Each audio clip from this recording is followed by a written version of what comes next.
Hi అండి, నమస్తే. Welcome to smart రుచులు. నేను మీ రజని. ఎలా ఉన్నారు? బాగున్నారా? నేనైతే చాలా చాలా బాగున్నాను. ఈరోజు నేను చూపించబోతున్న రెసిపీ వచ్చేసి క్యారెట్ హల్వా. నా వీడియో కనుక ఎవరైనా ఫస్ట్ టైం చూసినట్లయితే ప్రీవియస్ వీడియోస్ కూడా చూడండి. చూసి కంటెంట్ ఉంది అని అనిపిస్తే నా ఛానల్ని సబ్స్క్రైబ్ చేసుకోండి. అదేవిధంగా మీ ఫ్రెండ్స్కి ఇంకా మీ రిలేటివ్స్కి కూడా షేర్ చేయండి. వాళ్ళకు కూడా నచ్చి కంటెంట్ ఉంది అని అనిపిస్తే వాళ్ళని కూడా సబ్స్క్రైబ్ చేసుకోమని చెప్పండి. ఈ క్యారెట్ హల్వా చాలా అంటే చాలా టేస్టీగా ఉంటుంది. వీడియోను అస్సలు స్కిప్ చేయకుండా చూడండి. అప్పుడే నేను చెప్పే కొలతలను పాటిస్తూ చేస్తే మీకు పర్ఫెక్ట్ క్యారెట్ హల్వా అనేది వస్తుంది. క్యారెట్స్ చాలామంది పిల్లలు తినరు కదా, అంటే నార్మల్గా వాళ్ళకి ఇస్తే తినరు. అందుకోసం ఈ విధంగా హల్వా లాగా చేసి పెట్టండి, చాలా ఇష్టంగా తింటారు. పెద్దవాళ్ళకైనా ఎప్పుడైనా స్వీట్ తినాలనిపిస్తే ఇలా క్యారెట్తో హల్వా చేసుకోండి, చాలా బాగుంటుంది, చాలా హెల్దీ కూడా. ఇప్పుడు మన రెసిపీ తయారీ విధానము చూద్దాం. ఇక్కడ నేను ఒక పావు కేజీ క్యారెట్ని ఈ విధంగా తురిమి పెట్టుకున్నాను.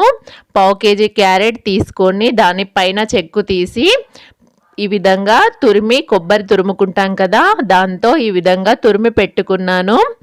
తర్వాత స్టవ్ ఆన్ చేసి ఒక కుక్కర్ పెట్టుకోవాలి. నేను ఈరోజు మీకు కుక్కర్లో ఈజీగా 10 మినిట్స్లో ఏ విధంగా చేసుకోవాలో చూపించబోతున్నాను. ఇదే ప్రాసెస్ మీరు ప్యాన్లో కూడా చేసుకోవచ్చు, కానీ కుక్కర్లో చాలా ఈజీగా ఉంటుంది. ఇప్పుడు కుక్కర్ వేడయ్యాక దీంట్లో 1 స్పూను నెయ్యి వేసుకోవాలి. నెయ్యి ఎంత ఎక్కువ వేసుకుంటే టేస్ట్ అంత బాగుంటుంది, కానీ 1 స్పూన్, పావు కేజీకి 1 స్పూన్ కరెక్ట్గా సరిపోతుంది. ఇప్పుడు ఇందులో నెయ్యి వేడయ్యాక మనం ముందుగా తురిమి పెట్టుకున్న క్యారెట్ తురుము ఉంది కదా, ఆ తురుము వేసుకోవాలి. వేసుకొని దీంట్లో పచ్చివాసన పోయేంత వరకు వేయించుకోవాలి. ఈ విధంగా కలుపుతూ సిమ్లోనే పెట్టి వేయించుకోవాలి, హైలో అస్సలు పెట్టకూడదు. మనం ఇదే ప్రాసెస్లో బీట్రూట్తో కానీ అదేవిధంగా సొరకాయతో కూడా చేసుకోవచ్చు. అవి నేను ముందు వీడియోస్లో చూపిస్తాను. చాలా హెల్దీ రెసిపీస్ ఇవన్నీ. అంటే షుగర్ హెల్దీ కాదు అని అంటారేమో, కానీ నేను షుగర్ ఎక్కువ ఏం యూస్ చేయట్లేదు. మనం ఎప్పుడో రేర్గా తీసుకుంటాం కదా ఇట్లాంటి స్వీట్స్ అనేవి. రేర్గా తీసుకుంటే ఏం అవ్వదు. రెగ్యులర్గా మనం ఎక్కువ షుగర్ యూస్ చేస్తే అప్పుడు ప్రాబ్లం అవుతుంది. ఇలా పచ్చివాసన పోయేంత వరకు వేయించాక ఇందులో ఒక 100 ml పాలు పోసుకోవాలి. అంటే ఒక టీ గ్లాస్ పాలు పోసుకొని ఈ విధంగా ఒకసారి మొత్తం కలుపుకోవాలి. మనం వీటిని పాలలోనే కుక్ చేసుకోవాలి, వాటర్లో కాదు. మనం చిక్కటి పాలు ఒక 100 ml పోసి కుక్కర్ మూత పెట్టి ఒక 2 విజిల్స్ వచ్చేంత వరకు ఉడికించుకోవాలి.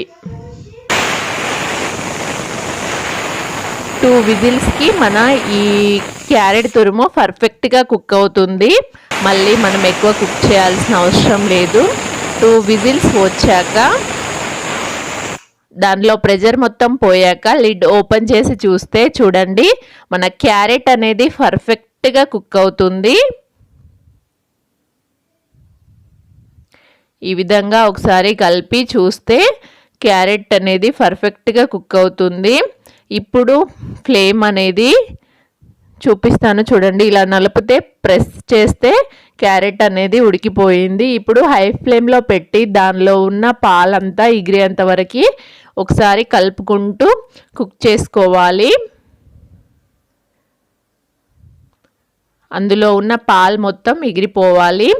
ఇప్పుడు ఈ విధంగా కన్సిస్టెన్సీ ఈ విధంగా వచ్చేంత వరకు కుక్ చేసుకోవాలి కలుపుతూ. ఇప్పుడు దీంట్లో ఒక పావు కప్పు షుగర్, అంటే ఒక 75 గ్రామ్స్ వరకు షుగర్ వేసుకోవాలి. షుగర్ అనేది 75 గ్రామ్స్ కరెక్ట్గా సరిపోతుంది, ఎక్కువ అస్సలు వేయకూడదు. తీపి తినే వాళ్ళకు నేను చెప్తున్నాను 75 గ్రామ్స్. తీపి తక్కువ తినేవాళ్ళు 50 గ్రామ్స్ వేసుకున్నా కూడా సరిపోతుంది. కానీ స్వీట్ లాగానే తినాలని చెప్తారు కదా, అందుకోసం నేను 75 గ్రామ్స్ అని చెప్పాను. కరెక్ట్గా సరిపోయింది. ఇలా షుగర్ వేసాక షుగర్ మొత్తం మెల్ట్ అయ్యి ఈ విధంగా పాకంలాగా అవుతుంది. ఆ పాకం కూడా దగ్గర పడేంత వరకు మనం కుక్ చేసుకోవాలి. తర్వాత ఇందులో ఒక పావు స్పూన్ ఇలాచీ పౌడర్ వేసుకొని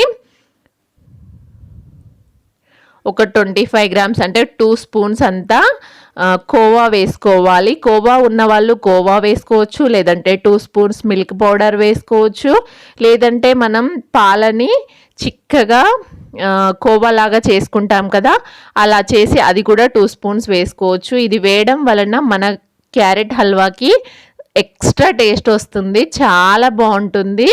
కోవా ఉంటే కోవా వేసుకోండి, లేదంటే మిల్క్ పౌడర్ వేసుకోండి. మళ్ళీ పాలను కోవా అంటే అది చాలా ఎక్కువ టైం పడుతుంది కదా. ఇప్పుడు ఈ కన్సిస్టెన్సీ వస్తే మనకు కరెక్ట్గా రెడీ అయిపోయినట్టు. పైన ఆయిల్ తేలి మనం టచ్ చేస్తే గమ్మి గమ్మిగా వస్తుంది హల్వా. ఈ ప్యాన్కి అంటుకోకుండా మనం గరిటెతో కలిపినప్పుడు సపరేట్ అవుతుంది. ఇది కరెక్ట్ కన్సిస్టెన్సీ. ఇప్పుడు స్టవ్ ఆఫ్ చేసి దీనిని ఒక బౌల్లోకి తీసుకుందాం.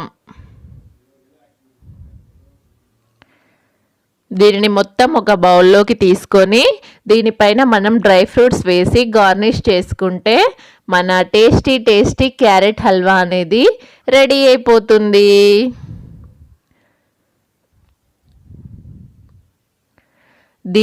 దీనిపైన నేను ఇప్పుడు బాదం పప్పు, పిస్తా పప్పు మరియు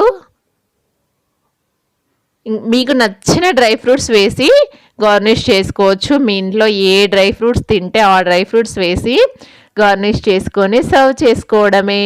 మన tasty tasty carrot halwa ready. ఇప్పుడు దీనిని మనం టేస్ట్ చేసి చూద్దాం ఎలా ఉందో నేను చెప్తాను.